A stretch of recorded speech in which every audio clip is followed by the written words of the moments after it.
Hello बच्चों, तो आप सबका स्वागत है हमारे और नर्सिंग एकेडमी के यूट्यूब प्लेटफॉर्म पे। तो आज हम इस वीडियो में पढ़ने वाले हैं एडमिशन एंड डिस्चार्ज का जो सेकंड पार्ट था, डिस्चार्ज प्रोसीजर। डिस्चार्ज प्रोसीजर में हम देखने वाले हैं कि डिस्चार्ज की डेफिनेशंस क्या होती हैं, कैसे पेशेंट का डिस्चार्ज किया जाता है। कोई पेशेंट एडमिट होता है हॉस्पिटल में, उसका एडमिशन होता है, तो उसके डायग्नोसिस एंड ट्रीटमेंट के बाद जो उसकी डिस्चार्ज प्लानिंग होती है वो कैसे होती है, सारी चीज़ें हम देखेंगे। उसके क्या क्या प्रोसीजर्स होते हैं, क्या क्या पर्पज़ होते हैं, क्या क्या स्टेप्स होते हैं, इन सारी चीज़ों को हम देखेंगे वन बाय वन। और क्या क्या नर्सेज की नर्स एंड रिस्पॉन्सिबिलिटीज़ होती हैं, रूल्स एंड रिस्पॉन्सिबिलिटीज़ होती हैं, इसको भी हम इस वीडियो में देखेंगे। तो चलिए वीडियो को स्टार्ट करते हैं और हम पढ़ते हैं कि एडमिशन प्रोसेस और डिस्चार्ज प्रोसेस क्या होता है। तो हम बात करते हैं डिस्चार्ज की डेफिनेशन की। किसकी बात करते हैं? डिस्चार्ज की डेफिनेशन की यदि हम बात करें सबसे पहले, तो ये जो वर्ड है discharge, the discharge of the patient from the hospital means relieving a person from hospital setting who admitted as an inpatient in that hospital. ठीक है, क्लियर हुआ? Discharge of patient from the hospital का मतलब क्या है? उस patient को relieve करना उस हॉस्पिटल सेटिंग से जो एडमिट हुआ था, किस तरह? इम्पेशेंट की तरह इन द हॉस्पिटल में। क्लियर हुआ? डिस्चार्ज वर्ड क्लियर हुआ? डिस्चार्ज क्या है? किसी भी पेशेंट को डिस्चार्ज करना, रिलीव करना, वहां से छोड़ना उसको वहां से, ठीक है, उसको अपने रिस्पेक्टिव होम या रिस्पेक्टिव अदर हॉस्पिटल्स में एडमिट कराना। तो उसी प्रोसेस को हम क्या बोलते हैं? डिस्चार्ज बोलते हैं, जो कि कभी एडमिट हुआ था अपने डायग्नोसिस एंड ट्रीटमेंट के लिए। Discharge or dismissal from the hospital means the departure of the patient from the hospital. Departure of the patient from the hospital. Clear हुआ? The discharge from the hospital is the point at which the patient leave the hospital and the either routine home or transfer to the another facilities such as the one of the rehabilitation to or nursing home. Clear हुआ? Discharge करना patient का hospital से इस point पे कि या तो वो हॉस्पिटल को छोड़ रहा हो, या रिटर्न हो रहा हो होम, या ट्रांसफर हो रहा हो किसी और फैसिलिटी में, जैसे कि such as a rehabilitation or to the nursing home. Clear हुआ? डिस्चार्ज का एक बार स्क्रीनशॉट ले लीजिए। डेफिनेशन इसकी क्लियर है कि discharge of a patient from the hospital, मतलब पेशेंट को रिलीव करना हॉस्पिटल सेटिंग से जो एडमिट हुआ था कभी। क्लियर हुआ यहां पे? अब बात करते हैं टाइप्स ऑफ डिस्चार्ज की। डिस्चार्ज के कितने टाइप्स होते हैं? किसकी बात करते हैं? टाइप्स ऑफ डिस्चार्ज की बात करते हैं। तो सबसे पहले हम डिस्चार्ज के टाइप्स की बात करें तो यहाँ पे क्या है? ट्रांसफर है, डामा और लामा है, प्लांट डिस्चार्ज है, डेथ है और एब्सकॉन्ड है। क्या है? डामा का फुल फॉर्म क्या होता है और लामा का फुल फॉर्म क्या होता है? ट्रांसफर होता है एक एब्सकॉन्ड होता है, एक डेथ होता है और एक प्लांट डिस्चार्ज होता है। ये सारी चीज़ों का मतलब हम वन बाय वन पढ़ेंगे, ये होती क्या है। तो सबसे पहले हम बात करते हैं टाइप्स ऑफ डिस्चार्ज में प्लांट डिस्चार्ज की। किसकी बात करते हैं? प्लांट डिस्चार्ज की। प्लांट डिस्चार्ज क्या होता है कि patient treatment is over and the attending physician has discharge the patient.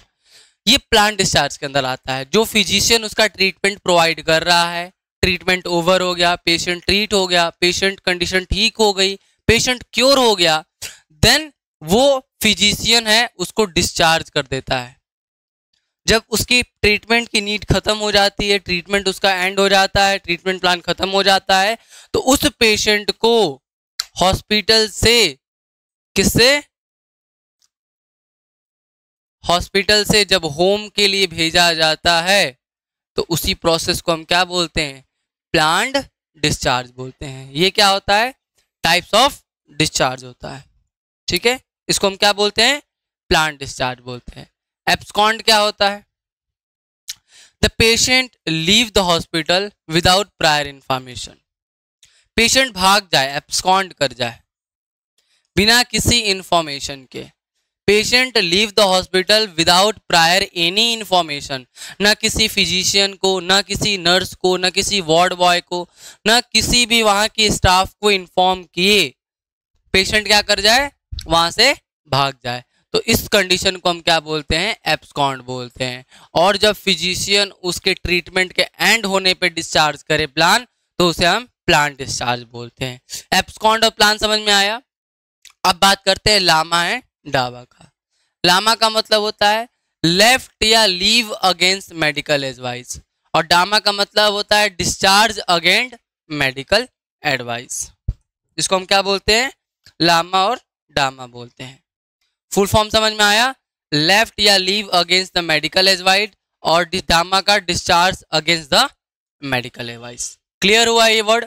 ये जो मतलब है इसका फुल फॉर्म है ये पता होना चाहिए। Left against medical advice, discharge against medical advice.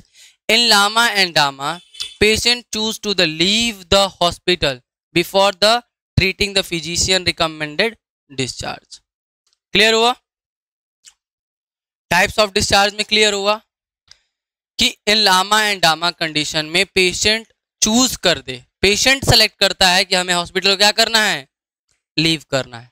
Patient choose करेगा, इसमें जो क्लाइंट होगा, जो एडमिट है, वो चूज करेगा। यहाँ के जो फिजिशियंस हैं वो उसे एडवाइस नहीं करेंगे, लेकिन वो बिना ट्रीटमेंट के कंप्लीट हुए ही, बिना किसी रिकमेंडेड के ही वो डिस्चार्ज क्या करेगा? अपील कर देगा कि हमें यहाँ से क्या किया जाए?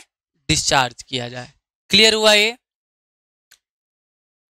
टाइप्स ऑफ डिस्चार्ज में planned discharge, abscond, LAMA and DAMA clear हुआ। एब्सकॉन्ड में जब पेशेंट क्या हो जाए? बिना किसी इंफॉर्मेशन के छोड़ के चला जाए। और लामा एंड डामा क्या में है? जब पेशेंट चूज कर दे leave the hospital before the treating the physician recommended discharge. Clear हुआ? अब ट्रांसफर और डेथ। ट्रांसफर और डेथ क्या होता है? जब किसी पेशेंट का ट्रांसफर हो जाए, क्या हो जाए? जब किसी पेशेंट का क्या हो? ट्रांसफर हो to another health care facilities or within the same hospital from one ward to the another ward. तो इस कंडीशन को हम क्या बोलेंगे? ये भी एक टाइप्स ऑफ डिस्चार्ज है, इसको हम ट्रांसफर बोलते हैं। जब पेशेंट ट्रांसफर हो एक हेल्थ केयर फैसिलिटी से दूसरे हेल्थ केयर फैसिलिटीज में, या उसी हॉस्पिटल के एक डिपार्टमेंट से दूसरे डिपार्टमेंट के वार्ड में, तो उस कंडीशन को हम क्या बोलेंगे? उस डिस्चार्ज को हम क्या बोलेंगे? ट्रांसफर बोलते हैं। डेथ की बात करें तो after the death of the patient the dead body is hand over to the relative after the completing the discharge procedure.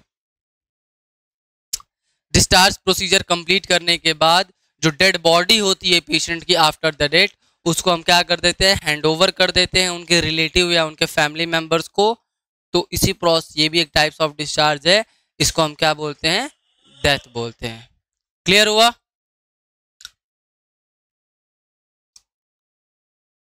अब पर्पस ऑफ डिस्चार्ज की बात करते हैं। क्या क्या पर्पस होते हैं डिस्चार्ज के? तो सबसे पहले हम पर्पस ऑफ डिस्चार्ज की बात करें तो to be the certain that the patient has the information on his her condition. ठीक है, सबसे पहले हम क्या करेंगे? सर्टेन करेंगे कि patient has the information on his her or condition to inform the about the follow up visit and referral to the other health agencies. यदि उसे कोई फॉलोअप देना है, फॉलोअप विजिट उसको कराना है तो इन्फॉर्म करेंगे, या referral to the other agencies देना है तो उसे इन्फॉर्म करेंगे। To teach the nursing procedure और केयर हिज और her need at the home और to take care the re demonstration. यदि कोई नर्सिंग प्रोसीजर है, जैसे कि वाइटल साइन लेना है, या डायबिटीज मेलाइटस का पेशेंट है तो इंसुलिन लेना है, ठीक है, तो ऐसे प्रोसीजर्स को हम पेशेंट को टीच करेंगे और उसे री डिमॉन्स्ट्रेट कराएंगे कि वो या उनके फैमिली मेंबर्स एट होम पे वो प्रोसीजर को एसेप्टिक टेक्निक से क्या कर पाए, परफॉर्म कर पाए। To provide the safe efficient return of all the patient clothing valuables and check all the hospitals equipment and clothing in the hospitals। जितनी सारी वैल्यूएबल चीजें थी ड्यूरिंग द एडमिशन प्रोसेस पे एडमिट हुई थी, कलेक्ट हुई थी, उनको हम डॉक्यूमेंटेशन के थ्रू उनको रिटर्न करेंगे और उनसे हम एक सिग्नेचर लेंगे और उसका रिकॉर्ड रखेंगे। ये हमारा पर्पस हो जाता है डिस्चार्ज का। उसके बाद और पर्पस की बात करें तो to help make the safest arrangement possible for the patient at the time of discharge, provide continuity of care at the home, to assist the patient to manage the successfully changes from hospital environment to the home environment, to prevent any misunderstanding or difficulties for the patient or the hospital in the relation to the patient discharge medicine bills। Clear हुआ इतना? ये clear हुआ? Prevent करेंगे कोई भी misunderstanding difficulties को, ठीक है, और hospital in relation to the patient discharge और मेडिसिन बिल्स में। क्लियर हुआ इतना? उसके बाद करते हैं डिस्चार्ज प्रोसीजर। डिस्चार्ज प्रोसीजर से अभी तक जो भी हम पढ़े हैं उसकी बात कर लेते हैं। डिस्चार्ज होता क्या है और टाइप्स ऑफ डिस्चार्ज और उसके पर्पस। तो डिस्चार्ज हमने पढ़ा, ये जो डिस्चार्ज वर्ड था हमने भी पढ़ा कि डिस्चार्ज का मतलब क्या होता है।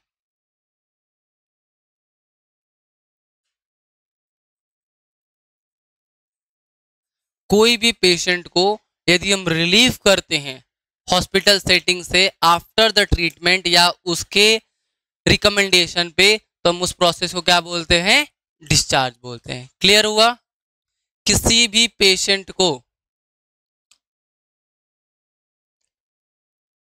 पेशेंट को रिलीव करना, क्या करना, किसी पेशेंट को रिलीव करना फ्रॉम हॉस्पिटल सेटिंग। कहां से रिलीव करना? हॉस्पिटल सेटिंग से, ठीक है। या तो against medical advice,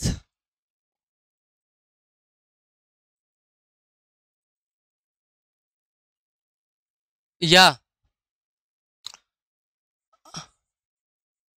after the treatment, ठीक है। ये हमारा डिस्चार्ज हो गया। इसके बाद हमने बात की थी टाइप ऑफ डिस्चार्ज की। टाइप्स ऑफ डिस्चार्ज में हमने सबसे पहले देखा Lama,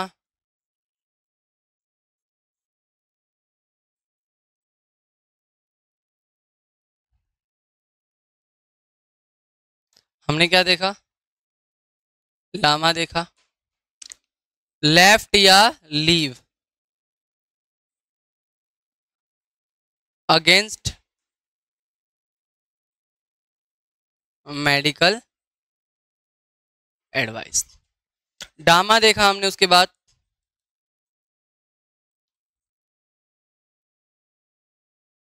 discharge against medical advice. उसके बाद हमने एब्सकॉन्ड देखा। उसके बाद हमने क्या देखा, ट्रांसफर देखा।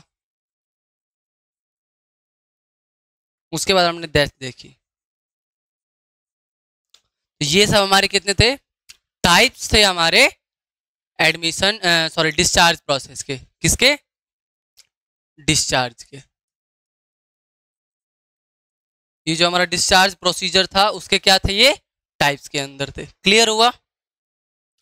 Types of discharge, lava leave against medical advice. इसमें पेशेंट क्या करता है, जो फिजिशियन होता है उसके एडवाइस के बिना ही लीव कर देता है। डामा में डिस्चार्ज हो जाता है, leave against the discharge against the medical advice. Abscond में पेशेंट हॉस्पिटल को डिस्चार्ज लीव कर देता है, छोड़ देता है without any prior information.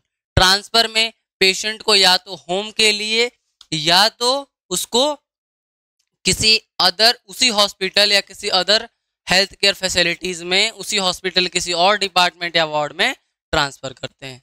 Death क्या होता है, आफ्टर द डेथ पेशेंट के बॉडी को उसके रिलेटिव या उसके फैमिली मेंबर को ट्रांसफर कर देते हैं, हैंड ओवर कर देते हैं after doing the discharge procedure. Clear हुआ? अब हम यहां से बात करते हैं डिस्चार्ज प्रोसीजर क्या क्या होते हैं।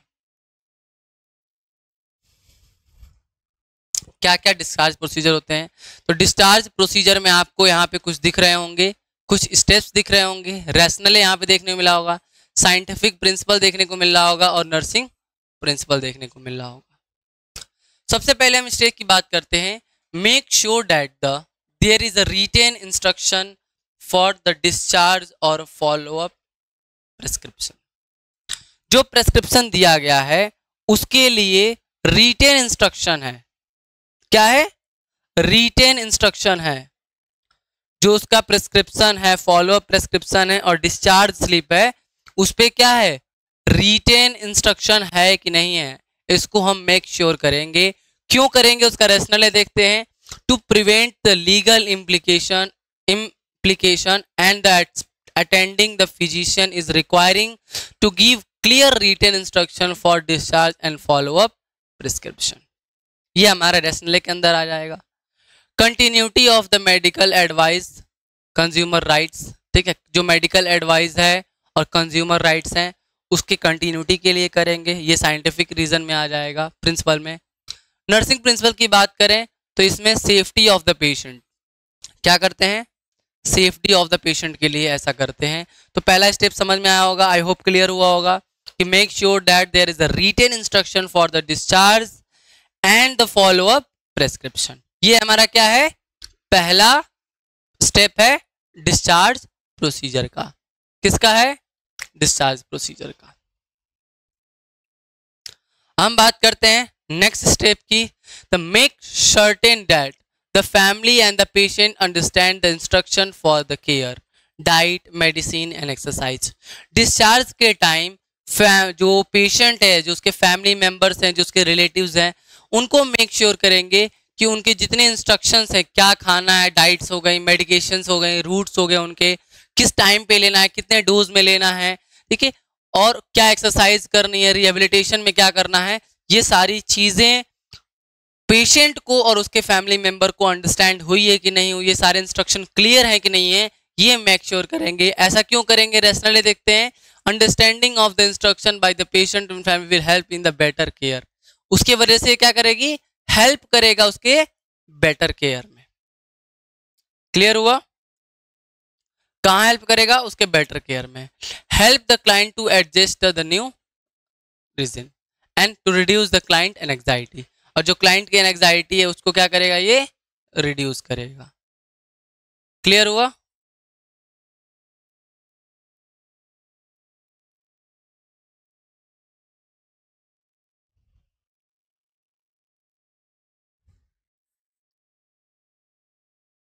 ठीक है।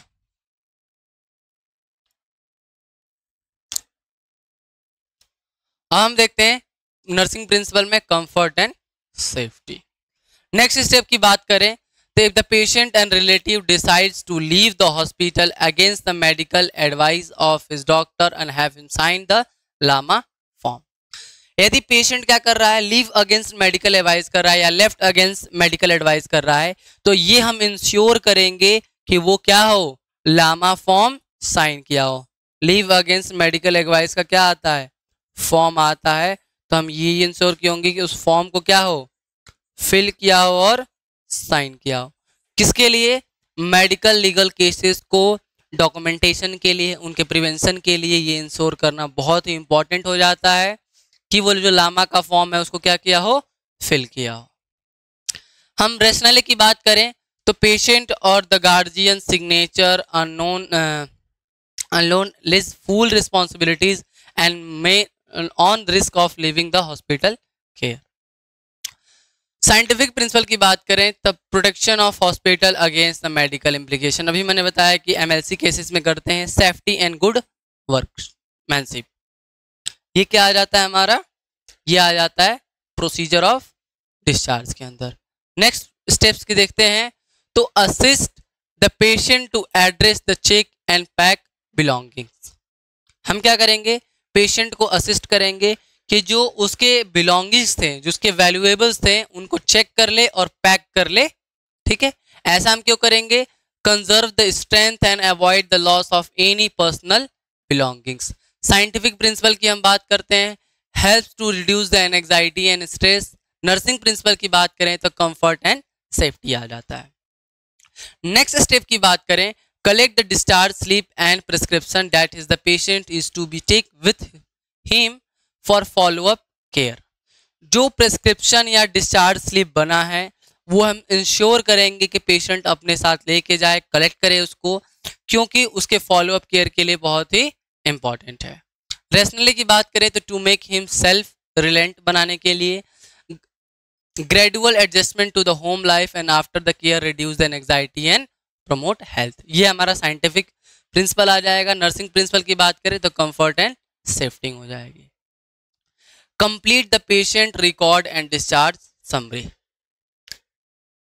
Because of the legal implication, it is important that all the hospital documents should be completed. Hospital records करेंगे, फॉर्म लीगल एडवाइस भरेंगे, safety and protection of hospital policies. ठीक है, safety and protection of hospital policies ये किसके आ जाएंगे? हमारे nursing principal के अंदर आ जाएंगे। क्लियर हुआ यहाँ तक? आगे बढ़े। अब हम बात करते हैं नेक्स्ट स्टेप की, transport the patient and his belonging via wheelchair, assist the patient into the vehicle। क्यों करेंगे? ensure the safety of the patient के लिए hospital personal care and responsible unit patient leave the hospital। Help करेंगे, scientific principle की बात करें तो help करेंगे पेशेंट को to have a sense of belongings and maintaining the interpersonal relationship. IPR को मेंटेन करेंगे। किसको मेंटेन करेंगे? आईपीआर को। क्लियर हुआ? अब नर्सिंग प्रिंसिपल की बात करें तो safety and maintaining the interpersonal relationship, IPR. Interpersonal relationship क्या है अभी बात करेंगे इसके बारे में कि आईपीआर होता क्या है। Care of a unit after the discharge, to keep the ready the unit for admission of new patient, ensure the cleanness for the next patient. ठीक है, यूनिट को केयर करेंगे यूनिट का आफ्टर द डिस्चार्ज। और क्यों करेंगे? Rational में बात करते हैं, keep ready for the unit for admission of a new patient के लिए। Safety and good workmanship, economy of the time and material and energies को सेव करने के। ये हमारा क्या था? डिस्चार्ज था। एक बार आप देख ले सकते हैं शुरू से जो हमारा डिस्चार्ज का प्रोसीजर था ये था। यहाँ पे सबसे पहले हम बात करते हैं डिस्चार्ज के प्रोसीजर की। तो सबसे पहले एक एक स्टेप, उसके रेशनलेस, उसका जो साइंटिफिक नॉलेज था, जो उसका साइंटिफिक रीजन था, साइंटिफिक प्रिंसिपल था, और जो उसका नर्सिंग प्रिंसिपल था उसकी बात करते हैं। तो सबसे पहले आप चाहें तो इसका स्क्रीनशॉट भी ले सकते हैं हर एक स्टेप्स का। तो सबसे पहले हमने बताया था कि मेक श्योर करेंगे कि जो रिटन इंस्ट्रक्शन है डिस्चार्ज का और फॉलो प्रिस्क्रिप्शन होना चाहिए। उसके हमने रेशनले की बात की, उसके साइंटिफिक प्रिंसिपल की बात की, और उसके हमने नर्सिंग प्रिंसिपल की बात की। उसके बाद हमने देखा सेकेंड स्टेप में कि make certain that the family and patient understand the instruction for care, जैसे कि डाइट, मेडिकेशन एंड एक्सरसाइज। उसके हमने रेशनले की बात की, साइंटिफिक प्रिंसिपल की बात की और नर्सिंग प्रिंसिपल की बात की। नेक्स्ट स्टेप देखते हैं, third step, if the patient and relative decided to leave the hospital against the medical advice of his doctor and have him sign LAMA form. तो हम क्या करेंगे कि सबसे पहले यदि पेशेंट वो एडवाइस के अगेंस्ट यदि करना चाहता है तो हम उसे लामा फॉर्म फिल कराएंगे। इसके रेशनले की बात की हमने, साइंटिफिक प्रिंसिपल की बात की एंड नर्सिंग प्रिंसिपल की बात की। आप एक बार चाहें तो इसका स्क्रीनशॉट ले सकते हैं। उसके बाद हम बात करते हैं नेक्स्ट स्टेप की। तो पहला स्टेप यहाँ पे ऊपर दिख रहा होगा आपको, assist the patient to address the check and pack belongings. Rationale हमने बात किया, साइंटिफिक प्रिंसिपल बात की और नर्सिंग प्रिंसिपल की बात की। Collect the discharge slip, next step की बात कर रहे हैं हम। Collect the discharge slip and prescription that the patient is to take with him for follow up care. फिर इसके rationale, scientific and nursing principle की बात की। नेक्स्ट स्टेप देखते हैं last, complete patient record and discharge summary. जो patient का record है और डिस्चार्ज समरी है उसको हम क्या करेंगे? कंप्लीट करेंगे। इसके रेशनले, साइंटिफिक प्रिंसिपल की हमने बात की। उसके बाद नेक्स्ट स्टेप की बात करते हैं, transport the patient and his belongings via the wheel chair, assist the patient into the vehicles. इसके रेशनल, इसके साइंटिफिक और नर्सिंग प्रिंसिपल की बात की हमने। Care of the unit after discharge, unit का केयर करते हैं, क्यों करते हैं? क्योंकि जो नेक्स्ट पेशेंट आएगा उसको हम फॉलो अप कराने के लिए। क्लियर हुआ आपके यहाँ पे? चीजें क्लियर है?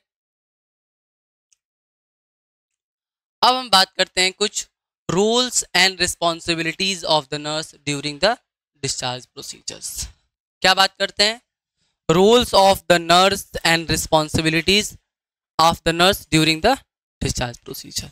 जो डिस्चार्ज प्रोसीजर होता है उसके क्या क्या रूल्स होते हैं, क्या क्या रिस्पॉन्सिबिलिटीज होती हैं, इनको इस पे फोकस करते हैं। तो सबसे पहले देते हैं see the doctor's written order for discharge. Discharge करने से पहले हम क्या नोट करेंगे? जो डॉक्टर का रिटन ऑर्डर है कि नहीं, पेशेंट किस टाइप का डिस्चार्ज लेना चाहता है, लामा, डामा, एब्सकॉन्ड या ट्रांसफर है या डेथ है। तो रिटन ऑर्डर हम सबसे पहले सी करेंगे।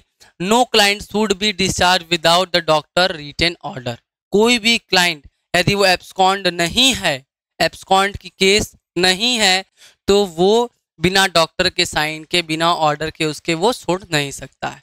Explanation for the discharge procedure. Discharge procedure के लिए क्या करेगा? एक्सप्लेनेशन होना चाहिए। Hand over the personal belonging and clothing, jewelries and other the valuables that were instructed with the hospital at the time of admission should be return to the client. Clear हुआ? ये roles and responsibilities में आ जाते हैं। Roles and responsibilities of the nurse during the discharge procedure में आ जाता है, check and receive any hospital properties, any of the hospital property that was given to the client for his और her use in hospital should be checked and received back before he or she leave. Clear हुआ इतना? Teaching nursing procedures to be continue at the home and get it practice done. Provide instruction regarding the medication and follow up visit. Patient को हम क्या करेंगे? उसके follow up visit के लिए, उसके क्वालिटी केयर के लिए, उसके होम विजिट के लिए हम उसको इंस्ट्रक्ट करेंगे, वो सारी चीजें एक्सप्लेन करेंगे उसको। ये हमारा रोल्स एंड रिस्पॉन्सिबिलिटीज के अंदर आ जाता है ड्यूरिंग द डिस्चार्ज प्रोसीजर के अंदर। क्लियर हुआ? Confirm the bill pads before living the hospital. हम ये कंफर्म करेंगे कि nurse should be confirm that the client has paid the hospital bill. सारे हॉस्पिटल्स के बिल्स क्या हैं? क्लियर हैं कि नहीं है। Inform other departments regarding the discharge. Inform करेंगे अदर डिपार्टमेंट्स को, ये पेशेंट, इस वार्ड का पेशेंट, इस केस का पेशेंट डिस्चार्ज हो रहा है। Documentation, the nurses should check that the charts and files are completed. Documentation complete है कि नहीं है, ये सारी चीजें चेक करेंगे। कौन चेक करेंगे? During the discharge procedure. ये किसके अंदर आ जाती है? रूल्स एंड रिस्पॉन्सिबिलिटीज के अंदर आ जाती है। Arrange the transport. Transport arrange करेंगे पेशेंट के लिए। If the patient is not able to walk then nurses should see that he or he is transferred either on a wheelchair and the stretcher. If the DAMA, check the consent form. If the form should state that the person is living against the medical advice of a doctor and neither doctor or not the hospital can be held responsible for any ill effects and happening after the departure. ये हम सारी चीजें लामा के condition में करेंगे, डामा के condition में करेंगे। The care of patient room and articles after discharge. और हम क्या करेंगे? पेशेंट का केयर करेंगे आफ्टर द डिस्चार्ज। ठीक है, अब क्या क्या केयर करेंगे ये बात कर लेते हैं। अभी तक हमने क्या बात की? रोल्स एंड रिस्पॉन्सिबिलिटीज की हमने बात की अभी, कि क्या क्या रोल्स एंड रिस्पॉन्सिबिलिटीज रहेंगी। अब हम केयर ऑफ किसकी बात करते हैं? यूनिट की आफ्टर द डिस्चार्ज। डिस्चार्ज के बाद हम कैसे केयर करते हैं, इस चीज की बात करते हैं। तो after a client is discharge or before admitting the another patient the room is cleaned and aired. जो डिस्चार्ज के बाद, क्लाइंट के डिस्चार्ज के बाद जो रूम होगा उसका, वो क्या होगा? क्लीन्ड होगा और राइड होगा, क्योंकि दूसरे पेशेंट को हमें वहां एडमिट करना है। और the article used by client should be taken the utility room and washed, clean and sterilize if necessary or disinfected by chemicals and the articles are rearranged and kept ready for the next client. Used linen should be sent to the laundry. Mattress, pillows, blankets and it should be exposed to the sunlight and then the bed with the fresh linen. If the room was used for a client with a communicable disease, it should be fumigated. ये हमारे क्या थे? Process था care of a unit after the discharge, और कैसे कैसे हम discharge करते हैं पेशेंट को, क्या क्या प्रोसीजर्स होते हैं, क्या क्या पर्पस होते हैं, टाइप्स क्या होते हैं, ये सारी चीज़ें हमने इस वीडियो में डिस्कस की। और अब हम बात करने वाले हैं एक और टॉपिक के इसके अंदर जो इसी डिस्चार्ज के और एडमिशन प्रोसेस के रिलेटेड होता है, वो है हमारा मेडिकल लीगल केसेस। क्या है? Medico legal cases. Medico legal cases की बात करें तो सबसे पहले हम बात करते हैं मेडिकल लीगल केसेस क्या होती हैं। ऐसा केस जिसके अंदर लीगल चीजें इन्वॉल्व हो, उसको हम क्या बोलते हैं? मेडिकल लीगल केसेस के अंदर आ जाता है।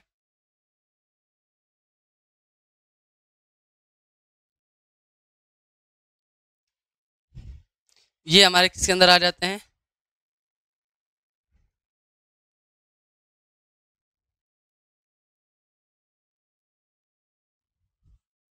ये हमारे किसके अंदर आ जाते हैं? मेडिकल लीगल केसेस के अंदर आ जाते हैं।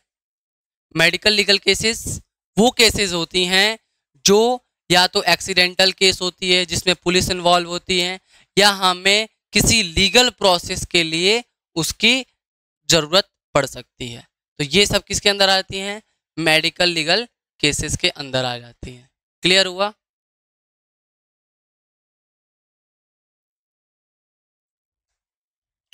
वन बाय वन हम देखेंगे मेडिकल केसेस क्या होती हैं, क्या क्या जरूरत पड़ती है इसके अंदर।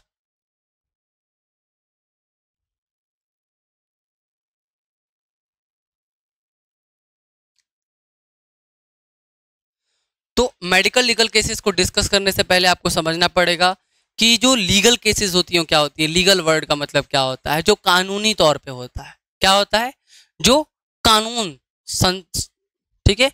The medical legal cases is one who were where besides the medical treatment investigations by the law enforcing the agencies are essential to fix the responsibilities regarding the present state and the condition of the patient. Clear हुआ? Medico legal cases के अंदर क्या है? is a one who were besides the medical treatment and investigations by the law enforcing the agencies were essential to fix the responsibilities regarding the present state and condition of the hospitals. ये किसके अंदर आ जाता है? Medical legal cases के अंदर आ जाता है। Medico legal की हम बात करते हैं, किसके अंदर बात करते हैं? मेडिको लीगल की बात करते हैं तो मेडिकल लीगल केसेस इंक्लूड क्या क्या इंक्लूड कर रखती हैं? Accident like road traffic accident, RTA जिसको बोलते हैं, इंडस्ट्रियल एक्सीडेंट बोलते हैं, cases of the trauma with suspicious of the fall play, electrical injury, poisoning, chemical injuries, Burns, sexual offence, attempted suicide, domestic violence and child abuse. ये सब किसके अंदर आ जाते हैं? हमारे मेडिको लीगल केसेस के अंदर आ जाते हैं। क्लियर हुआ? मेडिको लीगल केसेस क्लियर हुआ?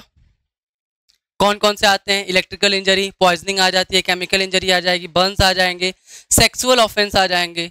ये सब किसके अंदर आ जाएंगे? हमारे मेडिकल लीगल केस के अंदर आ जाएंगे। Cases of asphyxia result of hanging and discharge आ जाएगा, सफोकेशन आ जाएगा, death in the operation of theatre, यदि ऑपरेशन के टाइम कोई डेथ हो गई है तो वो सारी केसेस किसके अंदर आ जाएंगे? हमारे इसके अंदर आ जाएंगे। ड्रग एब्यूज हो जाएगा, ड्रग ओवरडोज हो जाएगा, dead brought to be the emergency department, death occurring within the 24 hour of the hospitalisation without stabilisement of the diagnosis. Clear हुआ? ये है एस्फेजिया की कंडीशन। ये है वो सारी केसेस जो मेडिको लीगल के अंदर डील की जाती हैं। जो किसके अंदर डील की जाती है? मेडिको लीगल केसेस के अंदर डील की जाती है। रोल क्या होता है ड्यूरिंग द एमएलसी? एमएलसी का फुल फॉर्म क्या होता है? Medico legal cases. तो क्या क्या रोल्स एंड रिस्पॉन्सिबिलिटीज होती हैं during the MLC cases? In emergency the resuscitation and stabilisation of the patient will be carried out the first and the medical legal formalities may be completed subsequently। साथ साथ में क्या होगा? जो medico legal formalities हैं साथ साथ में कंप्लीट होंगी, and the consent for the treatment is implied in all emergencies और साथ साथ में जितने भी ट्रीटमेंट और कंसेंट होंगे ट्रीटमेंट के लिए इन इमरजेंसी में अप्लाइड होंगे। Hospitals will be maintain a MLC register maintain करेंगे and the MLC will be initiated and documented in the register. Medico legal documents would be considered as the confidential record and hospitals store under the safe. ये क्या है, rules हो गया during the medico legal, क्या क्या rules होते हैं। Clear, इतना तक समझ में आया। मेडिको लीगल केस समझ में आया। मेडिको लीगल केस क्या होती है, क्या क्या एक्सीडेंट्स, क्या क्या जो केसेस होती हैं वो इन्वॉल्व होती हैं मेडिको लीगल केसेस के अंदर।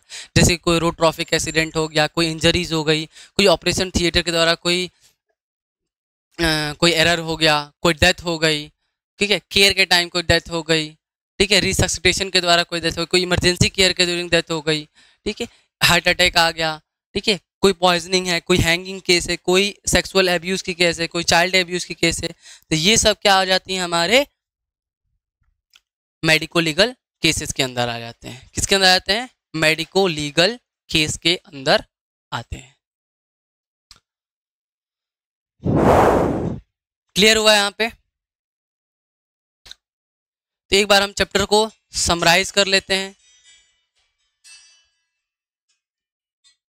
एक बार हम क्या करते हैं, इस चैप्टर को पूरा समराइज कर लेते हैं, इस केस को पूरा समराइज कर लेते हैं कि डिस्चार्ज प्रोसीजर क्या होता है। सबसे पहले हमने बात की थी जब डिस्चार्ज की, तो ये जो डिस्चार्ज प्रोसीजर है हमने शुरू में बात की। डिस्चार्ज क्या होता है, पेशेंट का हॉस्पिटल से रिलीव करना, हॉस्पिटल सेटिंग से रिलीव करना, जो कि इम्पेशेंट हुआ था, एडमिट हुआ था हॉस्पिटल में, ठीक है।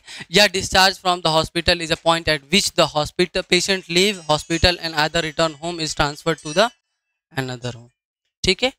ये किसके अंदर आ जाता है, हमारा हॉस्पिटल्स के अंदर आ जाता है। क्लियर हुआ।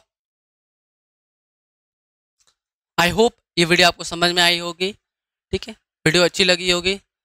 तब तक के लिए धन्यवाद, मिलते हैं नेक्स्ट वीडियो में।